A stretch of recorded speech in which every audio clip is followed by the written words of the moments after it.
Ja, dis tyd vir geldsaake en Thys van Sail is vanoggend hier om vir ons te vertel van die jongste verwikkelinge wat die markte betref. Thys, welkom terug. As was lekker om hier so te wees, ek het intendeel gedink ek doen eerder volgende weer. Jy weet maar, ons doen ons nie eintlik weer in die oggende nie, maar ja, kom ons doen 'n bietjie finansies. Ek het gehoop vir so 'n paar temperature ook wat jy met ons kan deel. Kom ons meng 'n bietjie. Ons kan dit dalk iewers te inbring. En 'n verkeersverslag. Daai. Maar uit 'n helikopter. Kom ons probeer. Okay, ons sal 'n plan maak. Nee, ek dink die mense hou die finansiële nuus met valkoë dop, veral ook na aanleiding van die brandstofpryse en dies meer. Maar wat was van die grootste internasionale finansiële nuus hierdie week? Ek dink soos weer eens gaan terugkyk na die Amerikaanse Fed wat basies jy weet besluit het hulle gaan ook nie weer hulle rentekoerse aanpas nie.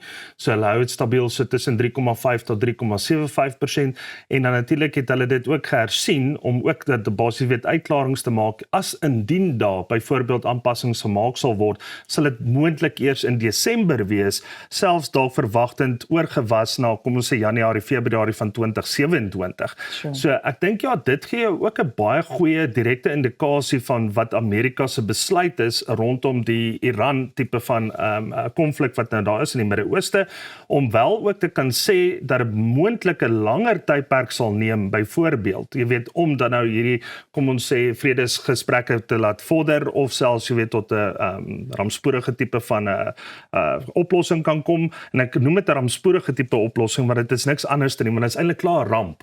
Jy weet, so, jy weet net om dit spoedig te kan probeer oplos, dink ek moet aan die einde van die dag, jy weet, op die tafel gelê word.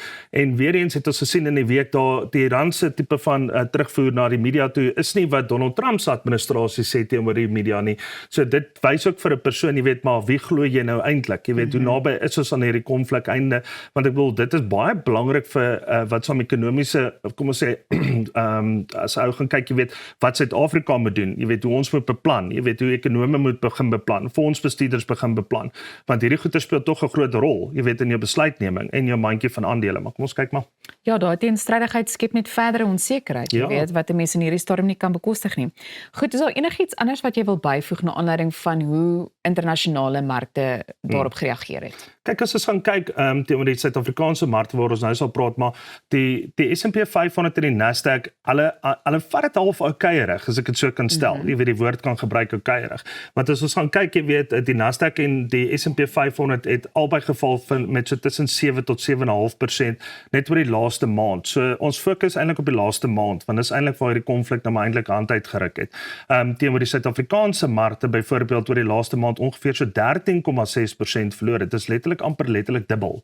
So dit wys jou nog steeds, jou Amerikaanse mark basis, jy weet, is op pad om te gaan kyk, ja, maar waar kan hy sy kapitaal beskerm, jy weet, op groot mates, maar solank as wat hulle rentekoerse ook onveranderd bly, jy weet, sal dit basis, jy weet, nie so sleg gaan so wat dit byvoorbeeld op ons lokale markte sal bly.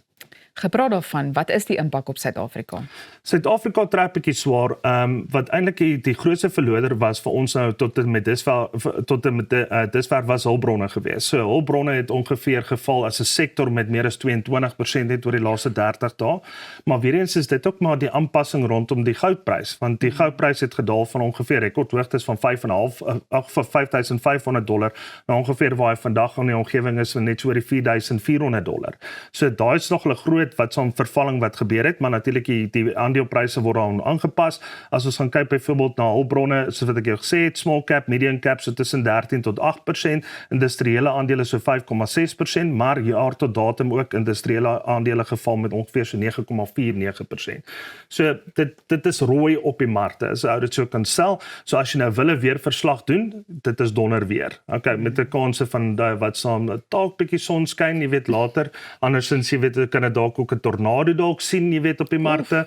Jy weet, maar kom ons kyk maar wat gebeur op hierdie stadium, dink ek, ja, moenie op jou hande sit nie, want ek dink elke tweede persoon daar buite sê, ja, jy moet nou op jou hande sit, jy moet nou geen wat saam skuwe maak of enigiets soos dit nie, maar ek is basies weet om te sê, ja, maar jy kan nie net op jou hande sit en niks doen nie, so kom by 'n ordentlike adviseur uit en kry ook om te sê, ja, maar wat kan ek doen vir herskommeling, wat kan ek herskommel, wat kan ek byvoorbeeld op kapitaal plaas, wat kan ek eerder wat saam uitwag, wat is my goeie aandeel, wat is 'n goedkoop aandeel, ensovoort, so ja. Wel, daai wat jy nou beskryf, klink vir my meer soos miskole en ek weet nie, erge donderstorms waarvan ons op die uitkyk moet wees tuis.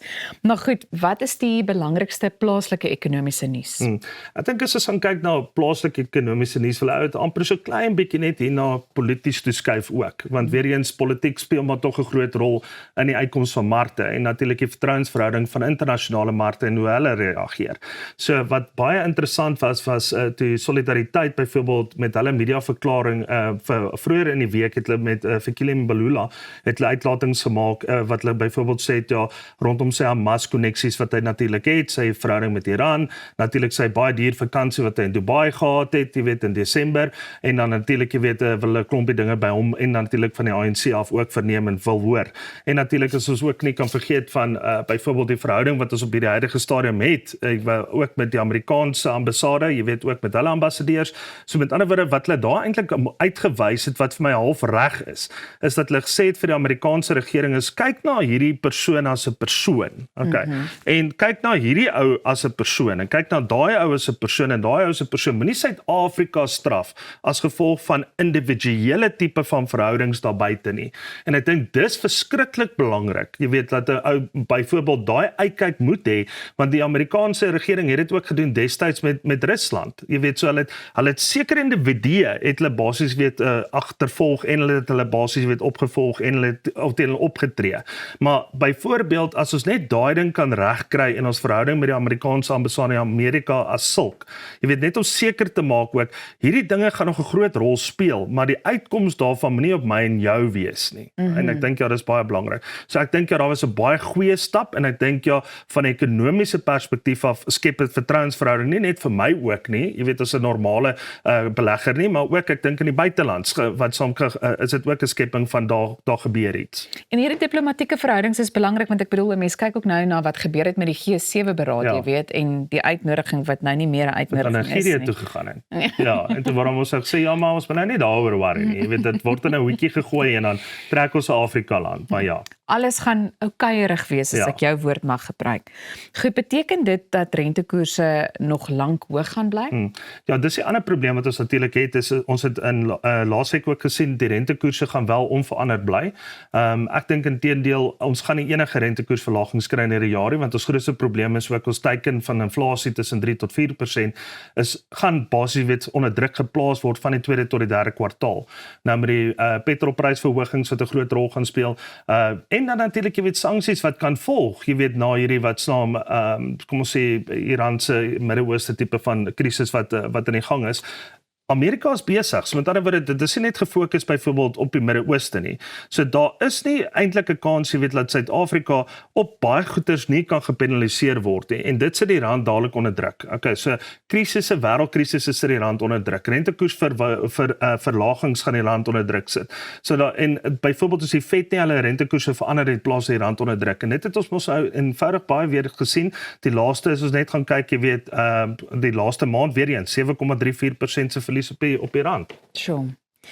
Goed, nou hoe het die Suid-Afrikaanse markte hierdie week gevaar oor die algemeen? Ek dink oor die algemeen is dit nie te sleg nie. Ek dink die laaste week kan ons weer eens ook gesien het die kliënte en jou verbruiker daar buite het baie, ek wil nie sê relax, die woord relax gebruik nie, maar dit is meer ontspanne tipe van kope en verkope. Dit is nie hierdie krisisverkope wat ons gesien het nie. Jy weet oor die laaste paar weke nie en ek dink ja, as 'n mens weer eens gaan kyk, die JSE het regtig vir baie goeie geleentheidsaandele. Daar's groot maatskappye daar met goeie balansstate, daar's goeie maatskappye wat basies weet hierdie tipe van krisis al gesien het en uitgesien het en nog steeds kon dividende verklaar het en dan weer eens is dit daai om te sê ja, maar as ek byvoorbeeld hierdie groot gediversifiseerde mandjie het, is altyd goed in markte is dit goed presteer om daai tipe van mandjie te hê. Maar as jy krisismarkte het, maak jou mandjie net 'n klein bietjie kleiner en fokus net 'n bietjie meer op sekere sektore en dan natuurlik jy weet ordentlike maatskappye met waarde wat nog steeds deur hierdie tye basies weet nog steeds inkomste, dividende en groei kan toon. En ek dink ja, dis waar nou moet kyk.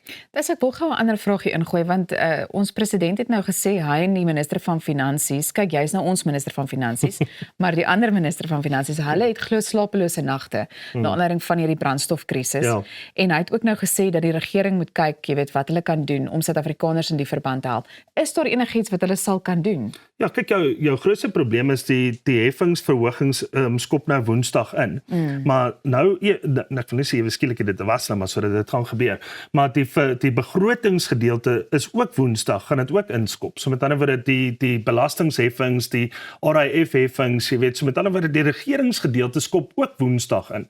So jou grootste probleem wat jy daarso het is dat verskeie tipe van ekonome en natuurlik kom ons sê maar ministers en kabinette gesit van hulle eie partye byvoorbeeld, die shadow minister van finansies, weet van sekere partye sonder enige party uit te wys, het byvoorbeeld baie goeie voorstelle aan hulle gemaak en gesê, luister maar kom ons kyk hierna of kom ons probeer dit of kom ons probeer daai. En daar het net eenvoudig niks van gekom nie. So weer eens wys dit net weer vir 'n mens en vir 'n verbruiker en 'n doodnormale Suid-Afrikaner dat daar is geen orde as dit kom by die dag, jy weet, om na ons byvoorbeeld te kyk wat 'n normale Suid-Afrikaner is daar buite nie. 'n Gewone ou wat 'n Polo ry, jy weet, gaan R500 wat sal meer moet betaal om sy voertuig vol te maak. Okay. Dit gaan op na R1400 toe. Okay. So as jy een keer 'n week jou kar moet volmaak om by die werk te gaan kom, gaan dit jou R2000 'n maand ekstra kos. Nou my magtig Elsa, daar's baie mense wat nie daai geld het nie.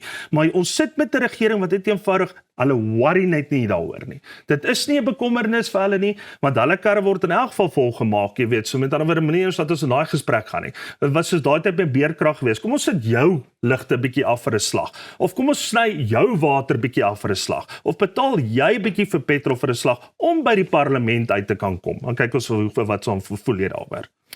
Wel, ons hou die situasie dop. Thys baie dankie. Dankie, Is alles vooruit? Ja, wanneer die weer.